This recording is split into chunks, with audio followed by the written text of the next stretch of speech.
Hi, let's talk about relative positions of two lines. We have three possibilities. First possibility is that the two lines are secant. They intersect in one point. The second possibility is that they are parallel. And the third possibility is that although they have different equation, they represent the same line. All right, so they would be coincident. I didn't say that relative position means how is one line placed with respect to the other. Now we are going to solve two examples. Let's study the relative position of lines R and S, and then the other example. Let's start with this. So if they are secant, the directional vectors won't be parallel, all right, because they must have different direction. But if they are parallel, all coincident vectors, directional vectors, must be parallel. So they must be proportional, bigger or smaller, but same direction. So with this general equation, we can conclude that the normal vector of this line, a normal vector because they are infinite, would be 1 and 2. Remember that the coefficients of x and y would be the coordinates of my normal vector. And then with these parametric equations, we can obtain easily a directional vector of line S. That in this case would be -2 for x coordinates and 1 for y coordinates, because we know that the coefficients of the parameter t are the coordinates of the directional vector. We can obtain a directional vector of line R very easily, knowing that it must be perpendicular to the normal vector. So we just have to change the order of the coordinates and the sign of one of them, for example this.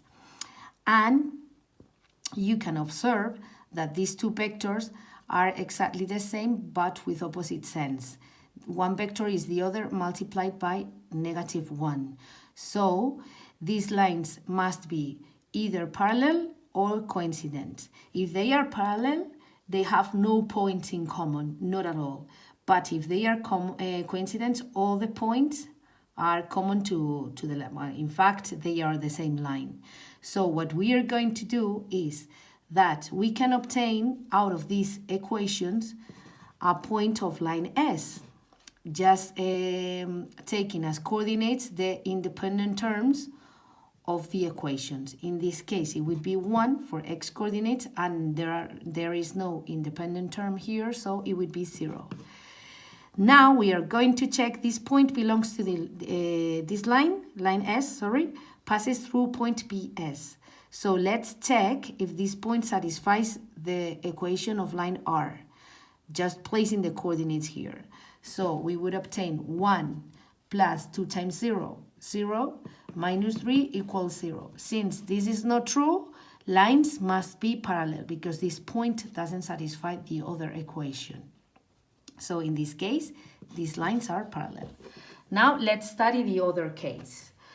With this equation, the two-point form or continuous form, we can extract a directional vector of line T that you know that are the denominators, the coordinates.